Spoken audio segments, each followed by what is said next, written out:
What's up, everybody? Eyecee here, and welcome to another NBA video. This one is for November 7th, 4-game slate. Before we get right into it, a quick recap into my night last night. Overall, it was a crap night. Trae Young, Maurice Harkless really let me down. Karl Anthony Towns, Bradley Beal didn't really get it done. So I just needed 30 more points out of cash, so that kind of sucks, but hey, it happens. GPP on the other hand weren't totally bad, but I managed to win some of my buying back, so that was cool. We live to fight another day. A lot of the plays I talked about yesterday were really good. Jared Culver, Dylan Brooks, these guys I talked about in my video. John Morant didn't do that great, but didn't do that bad either. Troy Brown, the guys I told you to stay away from, like Bruce Brown, and some of those other guys I talked about were pretty spot on as well. So hopefully we can identify some more guys like that today and get back in the green. As always, if you're new here and you like anything I have to say, please hit that subscribe button and like. I'd really appreciate it. It's the only thing that helps me grow. So if you don't mind, please go and do that. But without any further ado, today's slate. First game of the night, we have a double revenge game narrative. Kemba got the hose at home, as the DFS Jerusalem would say. Kemba is home against the Charlotte Hornets. Familiar territory for him. Lots of friends and family in the crowd. I think he shows out. We've got news that Jaylen Brown is going to be returning. Marcus Smart's also playing, when both of them were listed as probable earlier in the day. We still don't know about the centers here, so keep an eye on the news for that. However, Kemba is my favorite guy on the Boston Celtics, irregardless of who's playing and who's not playing.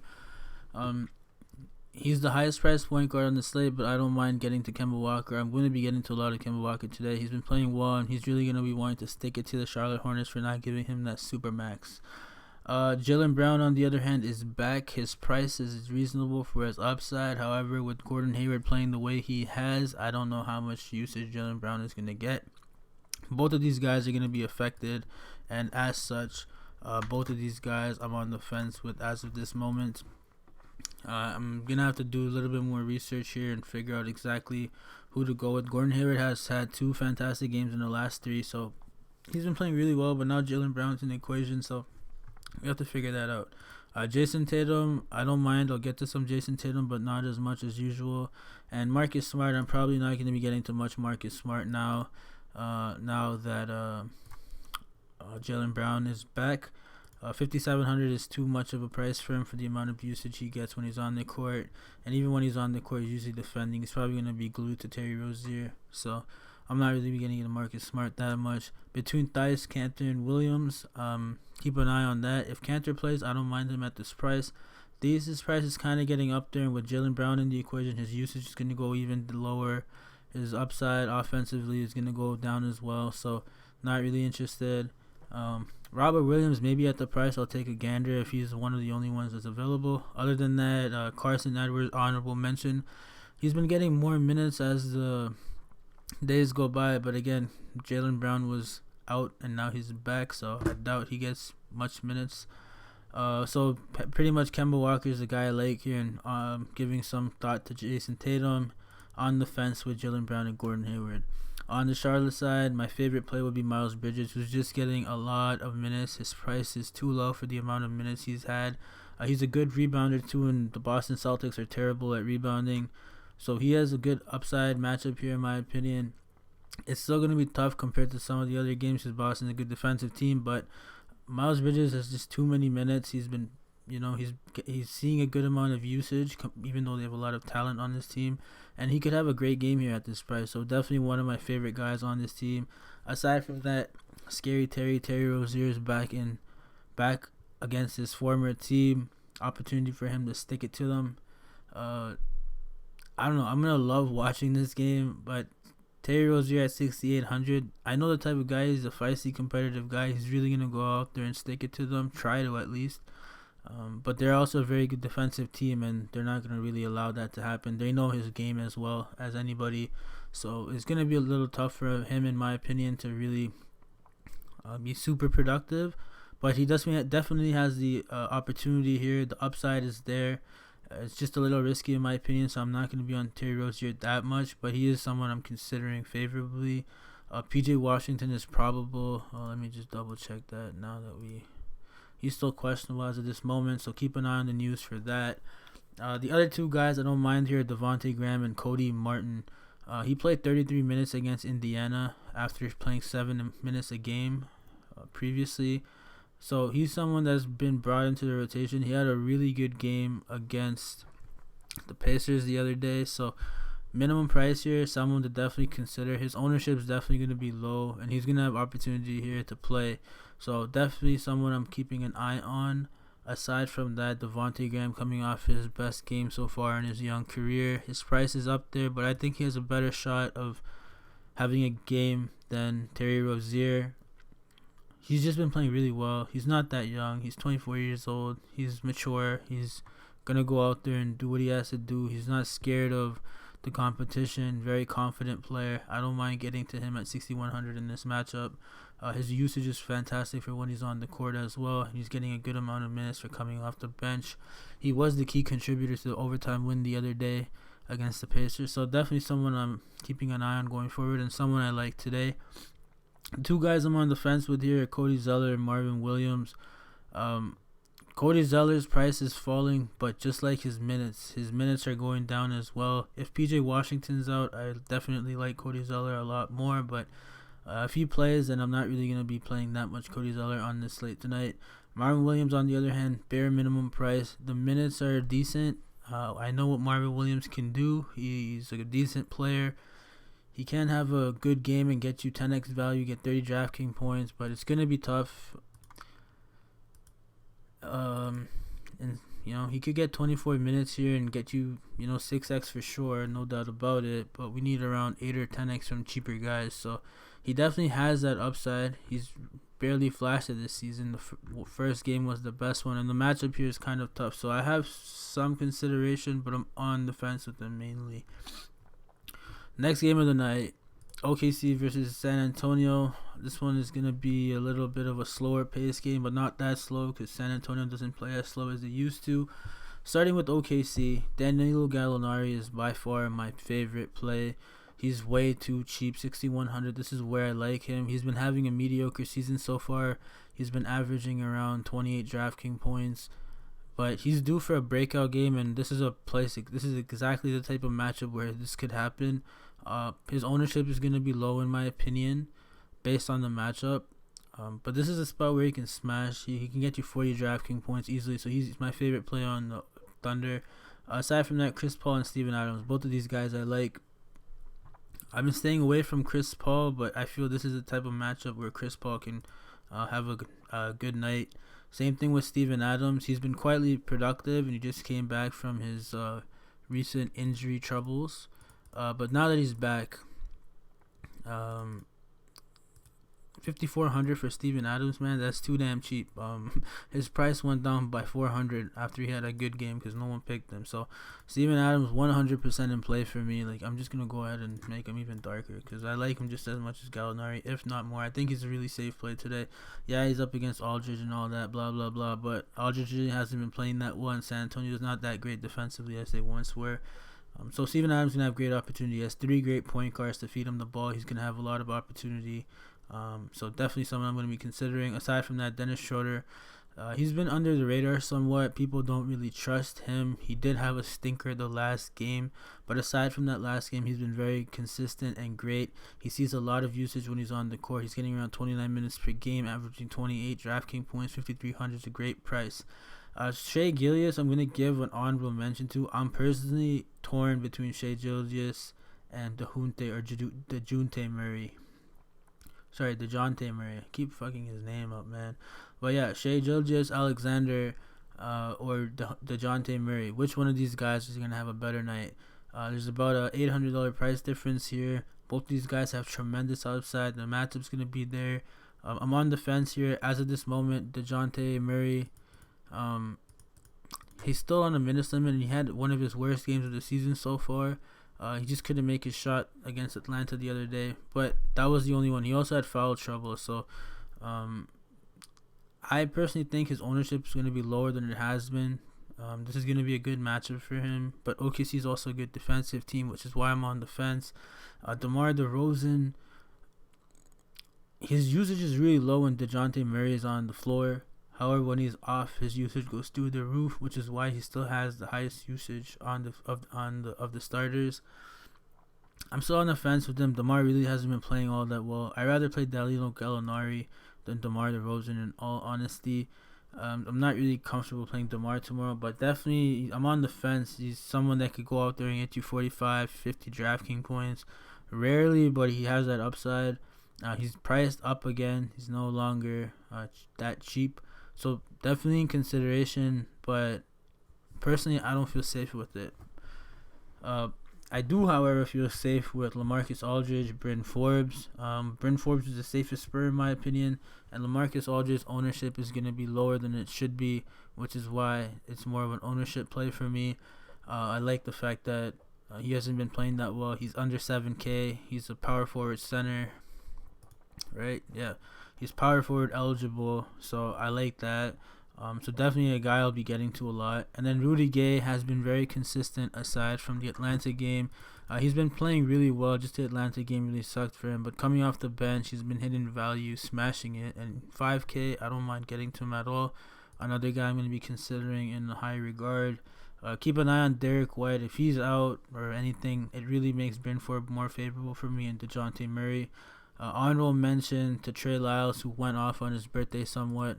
He had a good game by his standards. I don't think that's possible for a repeat performance. It was against Atlanta, and Atlanta sucks at defending power forwards. That's why Otto Porter was having a fantastic night last night before he got injured. But anyways, keep an eye on Derek White. If he plays, I like him. And then Patty Mills, man. Honorable mention to him as well. He can get you 8 to 40 DraftKings points, anywhere in that range. Very risky guy, but if any one of the guards get into foul trouble, Patty Mills is the trusted guard of Popovich. He's going to be on the court. He still plays 21.1 minutes per game, still seeing a good amount of run. Great usage when he's on the court too. The ball is really in his hands a lot. So, slight consideration, honorable mention to Patty Mills. Next game of the night, probably the fastest paced game of the night would be the Miami Heat versus the Phoenix Suns. So my favorite play right off the bat is Jimmy Butler, 7,200, very cheap. We know what he could do. He had a bad game. His price went down.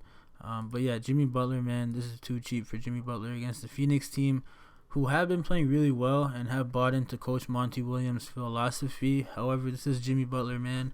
We know what he's about. Real 50-point upside here, even more if he has a sick game. But he can get you 50 DraftKings points at 7,200. Is very cheap. I'd rather play Jimmy Butler than DeMar DeRozan per se. So he's my favorite guy here. Lock and load. The other guy I don't mind here is Bam. His price is dropping back to 7K. I don't mind Bam here. He's had some flaky games the past 2 games, but they were against tougher opposition. This one's not going to be too bad. Aaron Baines is kind of playing really well right now. He's going to pull Bam away from the basket, so maybe reduce some of the rebounding upside here. However, Bam has humongous offensive upside as well as defensive upside. He fills up the stat sheet, so definitely in consideration, definitely in play for me. Kelly Olynyk, I've been really keen on Myers Leonard.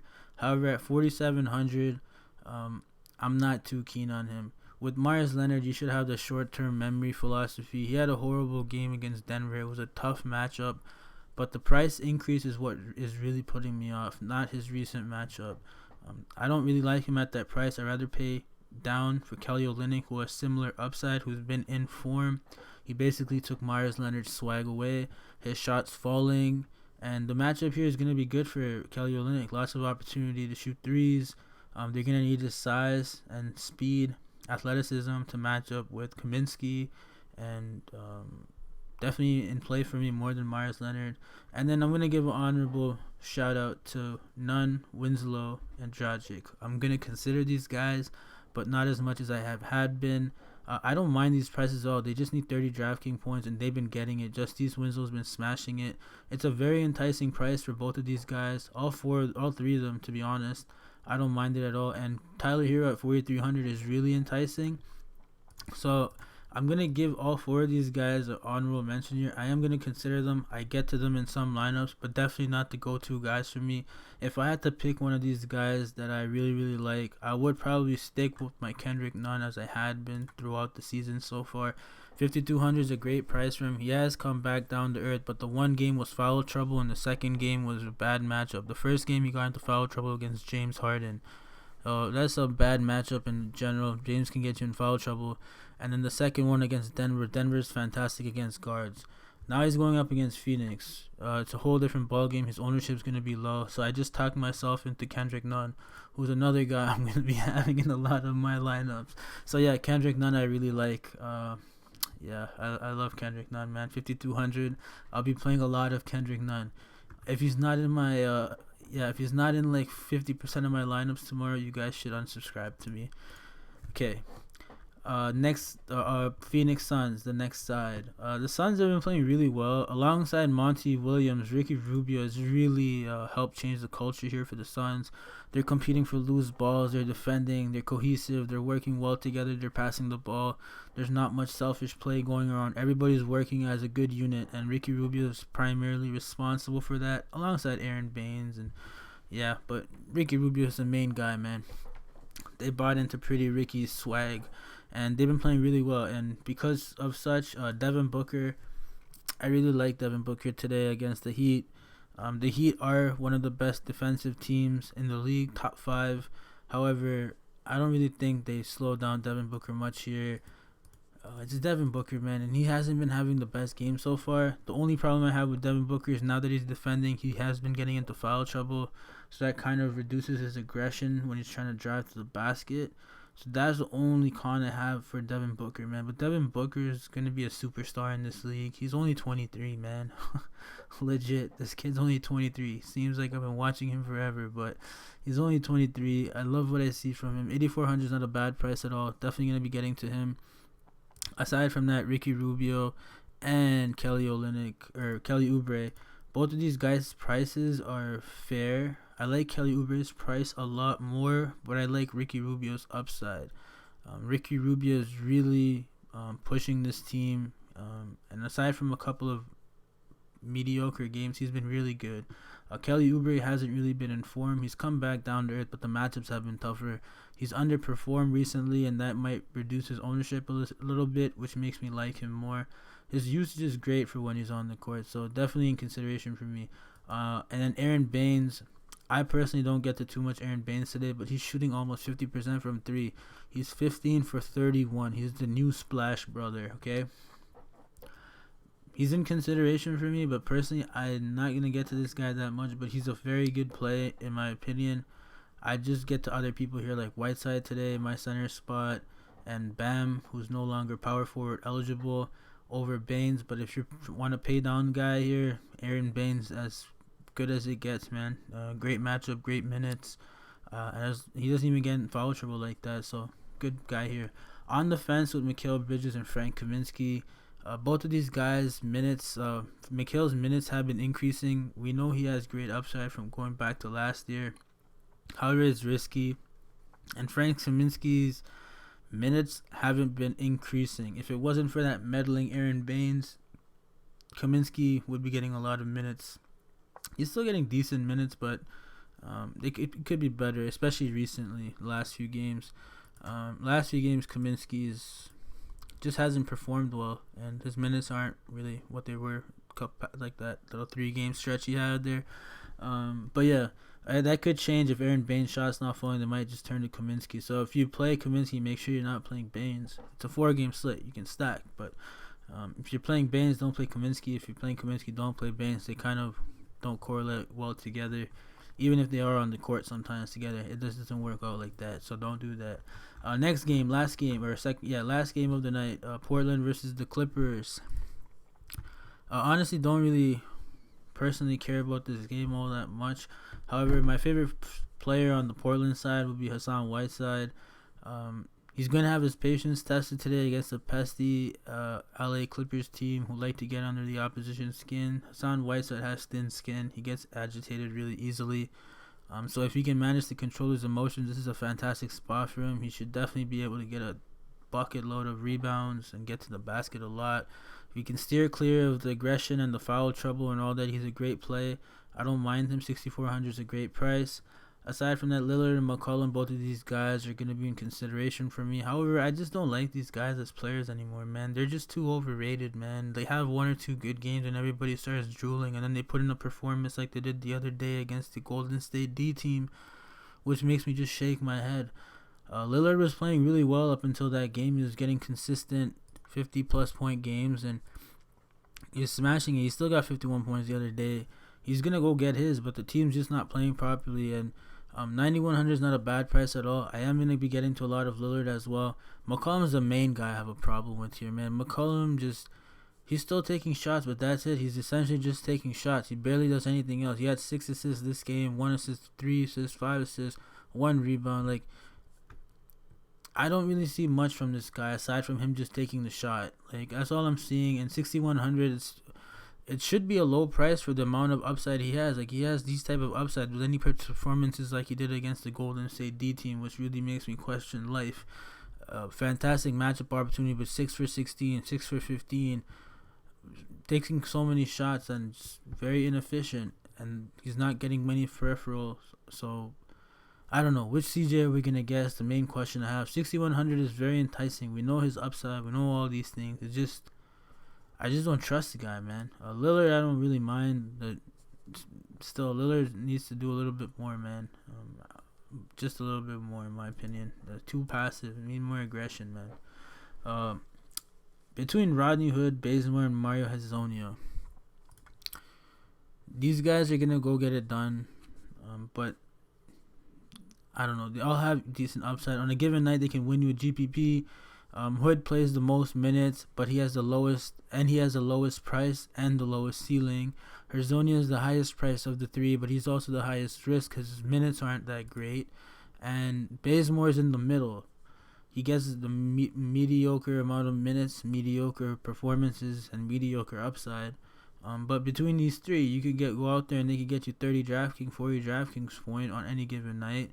Is it going to be tonight? I don't really think so. But Clippers are going to try and get the ball out of CJ and Dame's hands. You're going to try and get into someone else's hands. So these are the guys that are basically going to have the balls in their hand most of the night. Because that's just what the Clippers are going to try and do. So these guys, one of these guys is definitely going to have a good night. Maybe 2. But I'm on the fence. I'm not sure exactly which one. Personally, I wouldn't mind going with Hood if we know he's going to be playing his full allotment of minutes. I'd go in this order: Hood, Bazemore, Hezonja. But that's just me. And then honorable mention to Anthony Simons, the future for this team. This kid has been getting a good amount of minutes, but he's very, very risky. He's 3,400. He's not scared to take shots. He just goes out there and takes shots, man. He had a game winner the other day. Cold kid, not scared. Very confident in his ability. He's the future for this team, man. I could definitely see them trading CJ McCollum or someone, getting rid of one of these guys because they have him waiting. He's just that good in my opinion. So definitely someone to keep an eye on for the future. Personally, I don't get to much of him today. Barely any. It's very, very risky. Maybe one lineup. I'll just stick him in there in a GPP and, reach for the stars. But yeah, not much. On the Clippers side, Kawhi is going to be back. Kawhi is going to be in play. However, I love Montrezl Harrell. His price has gone up by 100. But yeah, I love Montrezl Harrell. Definitely going to be playing a lot of him. I don't think his minutes get restricted here at all, even though they played a back-to-back. The other game they had a back-to-back. His minutes were good. Lou Williams, I'm on the fence because in that back-to-back he played the other day, his minutes were down to 28 and 30. Granted, they weren't that competitive of games, but his minutes were a lot lower than the 39, 40 minutes he played yesterday. So I'm on the fence with him. I feel like his minutes will be monitored, limited today, especially in this matchup against the Trailblazers. So not really too keen on that. 1 second. My throat was getting dry. Lou Williams, yeah. So I'm on the fence with Lou Williams.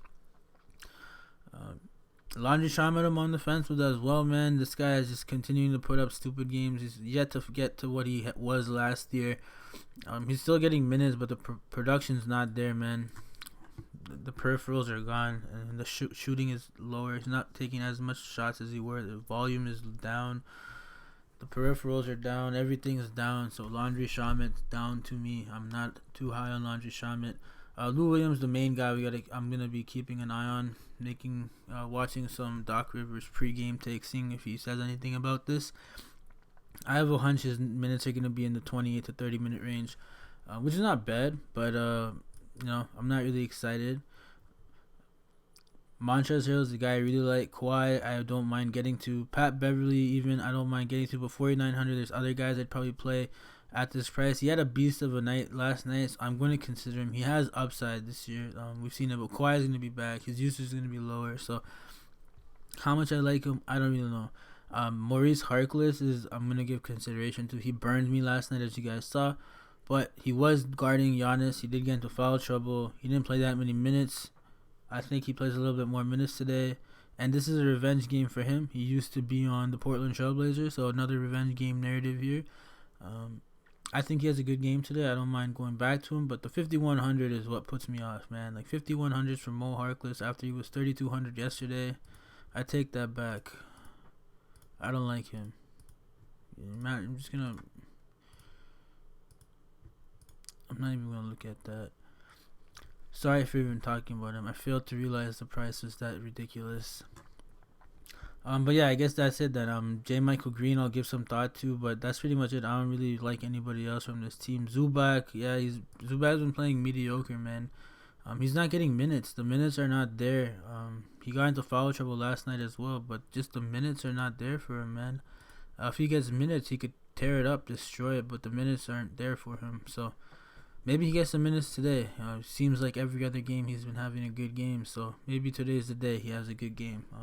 I'll consider him, but not too much. There's other guys on the slate I like. 4,100s, a decent price for him, but there's other guys at this price. I already said I like Whiteside and Bam more for center plays, so he's only center eligible, so I don't really think I get to him that much.